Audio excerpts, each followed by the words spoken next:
So what's a polyatomic ion? Well, a polyatomic ion is a group of atoms that has a charge. Here's what I mean.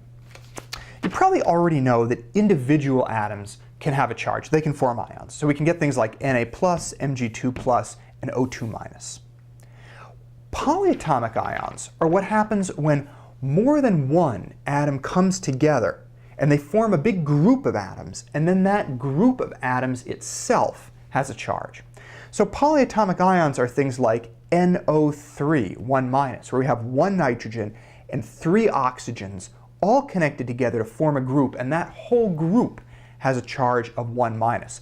Poly means many, so here polyatomic ions, we're talking about ions that are made up of many atoms, more than one atom. Let me show you a few examples of how this actually works.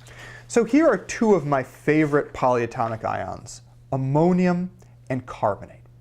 Ammonium here is made up of 1 nitrogen connected to 4 hydrogens, and carbonate is 1 carbon connected to 3 oxygen atoms. Now, the atoms that are in each of these polyatomic ions, they have protons and electrons in them.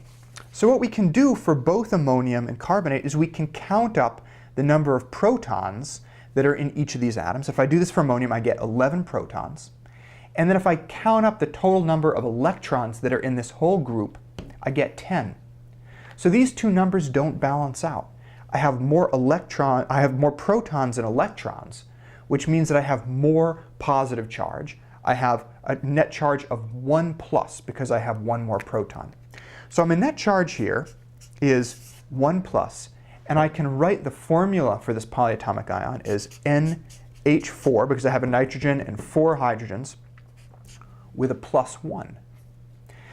I usually will also take the structure of this ammonium and put the whole thing in brackets and put a plus outside to indicate that this whole group of atoms together has a positive charge. I can also call this thing a cation, a polyatomic cation, because a cation is what we call ions that have a positive charge. Now, carbonate, we can do the same thing with it. We can count up the total number of protons that are in the atoms that make it up, and we can also count up the total number of electrons that are in this whole group. We get 30 protons total and 32 electrons total. So we have more electrons than protons, which means we have more negative charge. This is going to have a net negative charge, and since there are 2 more electrons, it's going to have a net charge of -2.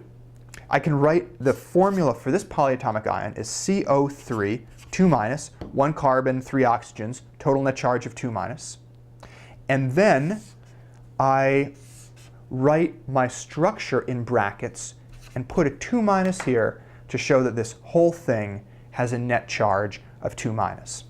We call this guy a cation because it has a positive charge, so we can call carbonate a polyatomic anion for negative ion.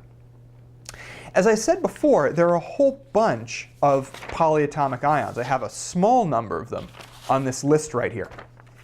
A lot of times people ask me, they say, okay, if I knew that, say, nitrate was NO3, but I didn't know the charge, would it be possible for me to figure out the charge just on my own? And unfortunately, no. It's very difficult to figure out how many electrons a polyatomic ion has, and so you need that to figure out the charge. Polyatomic ions are really important for when you're writing chemical formulas of compounds, and since you need to use them a lot, they're one of the things in chemistry that you really just have to memorize. So I've made a video on that. It's called Learning Polyatomic Ions. If you need to learn these, which you probably do, you might want to check that video out. I talk about a number of strategies where you can, that you can use to better learn these.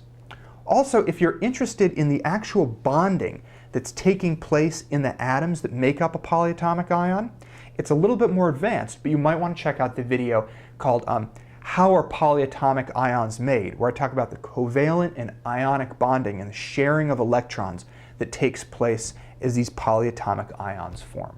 So anyway, that's what polyatomic ions are. They are groups of atoms that come together and have either more electrons than protons or more protons than electrons, and because of that, this whole group of atoms together has a charge.